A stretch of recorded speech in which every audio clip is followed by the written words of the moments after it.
That may be the greatest catch I've ever seen in my life. Alright guys, I was hoping by the time I had to make this video, my new webcam got here, but here we are regardless. Gonna go through it. I just want to make sure that I can get y'all out as many videos as fast as possible going into week 3, because I know there are going to be a ton of trades, a ton of waiver wire pickups, and just everything that we need to know in fantasy football. I think it's going to be very, very valuable to go into week 3, just specifically. After all those injuries, we have to be on top of the game, and we have to understand what's going on in the league around fantasy football. So yeah, we're going to talk about the top 5 fantasy football quarterbacks that are rising in terms of both their value and their fantasy football outlook for the 2020 season. Now, not all of these guys, I think you should go out there and try to buy high or sell high, in fact, but I am going to clarify when I cover each guy what I think that we should do with them, where I think that maybe the market overvalues them or undervalues them a little bit, and where we should take advantage. So first, let's talk about my number 1 mistake it's going to look like in 2020 fantasy football in terms of just projecting overall offenses, and this is the Jacksonville Jaguars led with Gardner Mitchu. And y'all know the entire offseason, I mean, even after the first week when we saw Gardner Mitchu go out there and perform with well efficiency, I was still on the board saying, hey, I mean, this Jags team is horrendous. I mean, they are not trying to win football games. They want to go out there, trade away every veteran player that they have, and they just want to accumulate assets for the future and just try to lock up Trevor Lawrence with the first overall pick in 2021.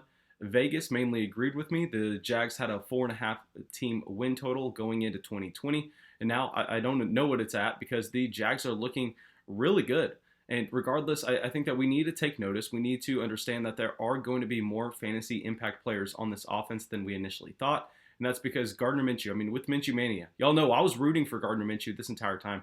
I told y'all, I mean, Gardner Mitchu is a guy that literally last semester, I tried to grow a mustache to no fault of my own. I can't. It's found that out the hard way.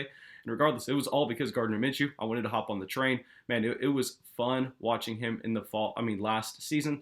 And I wanted to see the same thing going in 2020.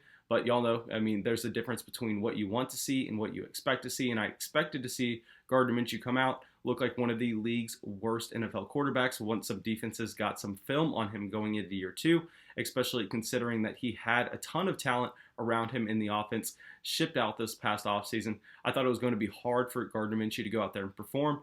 And I mean, man, he is showing us that the Jacksonville Jaguars may not need to draft a quarterback in 2021, and Gardner Mitchu may just be one of the better fantasy quarterbacks down the stretch in 2020. He finished week 2 with 339 yards, 3 passing touchdowns, and what we always want to see with our running backs was they don't have to go out there and they don't have to rush for Lamar Jackson type numbers, but we need to see at least a little bit of rushing. Because when you have a little bit of rushing, you're going to get a just small boost that's going to put you over the edge, because we know 10 rushing yards in fantasy equals 1 point, and 25 passing yards in fantasy equals 1 point. So, I mean, 20 rushing yards is equivalent to throwing the ball for another 50 yards, and that's what we see with Gardner Mitchu coming out here, almost hitting that 20 rushing yard mark, gets 19 yards, and this is just massive overall.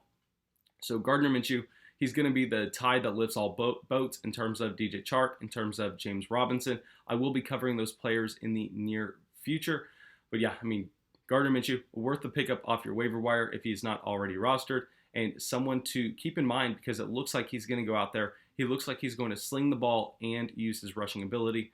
But now someone that I was actually extremely high on coming into the 2020 season, Justin Herbert. I mean, Justin Herbert gets thrust into this game, and I mean, nobody has any faith with him. We don't even know what's going on.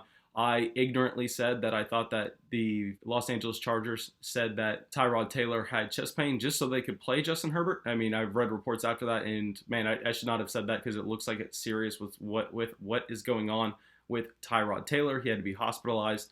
But yeah, I mean, they already went out there and re-announced Tyrod Taylor as their starter, but I think that's more of a show and pony kind of thing because we see Justin Herbert come out and almost take down the Kansas City Chiefs. Maybe he could have if it wasn't for an extremely conservative 4th and 1 punt call made in overtime by this coaching staff, setting up Patrick Mahomes, allowing him to just come back and kick a game-winning get in field goal range, which, I mean, of course Patrick Mahomes is going to do that. Are you really that confident in your defense? I mean, the offense was playing well. Justin Herbert had 311 passing yards, a passing touchdown, and even more importantly, he showed us his athleticism, which we all knew coming into the season. He got a ton of comparisons to Josh Allen in the pre-draft process, and he actually went out there and ran for a touchdown.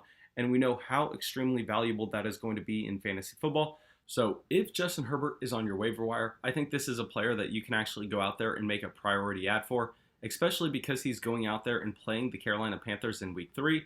I know that they went out there and said that Tyrod Taylor is the starter in this offense. Man, I just have a hard time believing that. So with Justin Herbert, I am going to be making that waiver claim because I think with his rushing ability combined with his passing game ability and going up against the worst defense in the NFL in week 3, he looks like he could be a top quarterback in the week.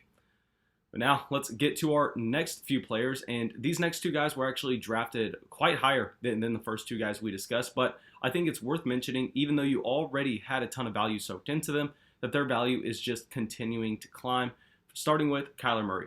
I mean, Kyler Murray, talk about rushing. He had 286 passing yards, a touchdown, but where he really came in to save the day in fantasy, 67 rushing yards and a touchdown.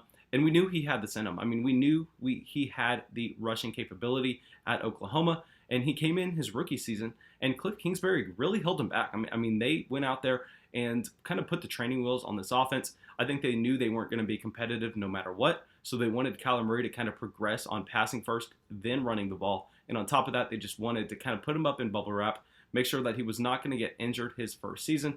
And now that they are looking like contenders, I mean, Cliff Kingsbury said, man, you go. I mean, he took him completely off the leash. Kyler Murray is just going crazy. 67 rushing yards is equivalent to, it's equivalent in terms of passing fantasy football stats as a passing touchdown and almost another 50 passing yards. I mean, so this is just absolutely massive. I say this all the time. I say this in the live stream probably just way too much because people probably get annoyed. But I mean, fantasy football, yes, it's fun to pretend that we are going out there and we are building NFL teams, that we are just an NFL general manager. But in the reality of it, that's not the case. That could not be further from what's actually going on. We are trying to score these fake points just that were arbitrarily made up that really don't translate over to real life NFL value. And I mean, rushing yards at the quarterback position is a cheat code. You go out there, you get those rushing quarterbacks, and you are going to have a much higher ceiling and a floor combination rather than a guy like Drew Brees or Tom Brady. But yeah, Kyler Murray quickly rising. Looks like he could be this year's Lamar Jackson light. Now, let's get to our next quarterback that was drafted highly, but I mean, he is just torching the earth.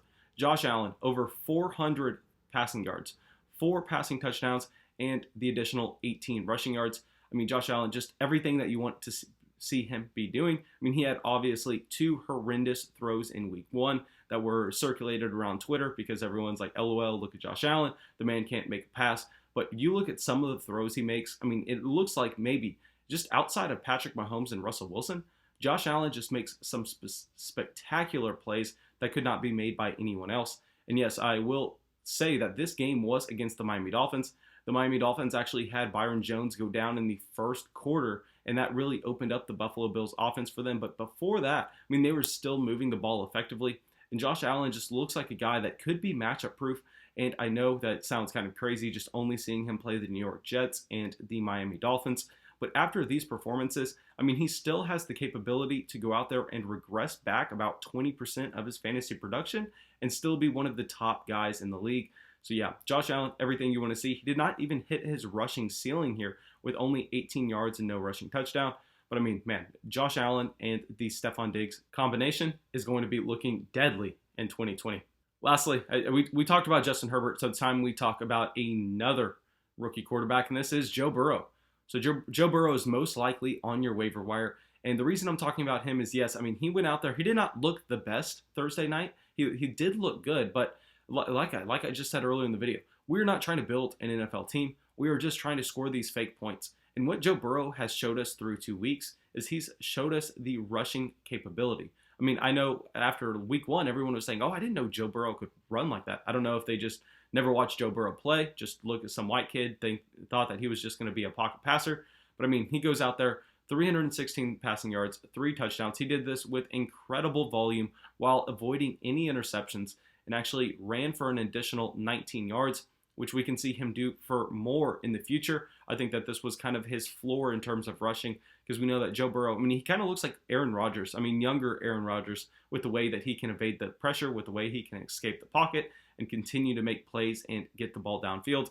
But yeah, another player that if he is on your waiver wire, it looks like he could be surging up in the future, especially after he gets more NFL games under his belt. He gets that experience. And yeah, Joe Burrow. So let me recap us here. We got Gardner Mitchu, Justin Herbert, Kyler Murray, Josh Allen, and Joe Burrow. I think all of these quarterbacks are rising up fast. I think the guys that I would actually go out there and try to pick up off my waiver wire are both Justin Herbert and Joe Burrow. Maybe one player I would try to sell high on would be Josh Allen, a player that I would be looking to buy high on. So just go out there and accept the fact that you are going to have to pay a premium is Kyler Murray. And Gardner Mitchell, I'm just going to try to stay away from because I'm not confident enough to go out there and buy him. But, I mean, he's burned me already this season, so I don't want to go out there and tell you all to sell him and continue to lead you astray. But yeah, that's all I got for the video. I'm going to be making so many videos like this all throughout the week. So if you enjoyed the video, please make sure you drop a like. Please make sure you subscribe. I'm going to be doing a top 5 quarterback fallers. I'm going to be doing a top 5 running back fallers and risers. Same thing with the wide receiver position. And if y'all enjoyed these videos, which I think they are extremely actionable and kind of do a great job highlighting the week, I think that we could go with the tight end, but let's just see how the first 6 do. And I'm going to be pumping them out nonstop. So guys, get ready. Nonstop fantasy football content coming your way. Really appreciate all the support y'all have showed the channel. Yeah, that's all I got for y'all. Have a great day.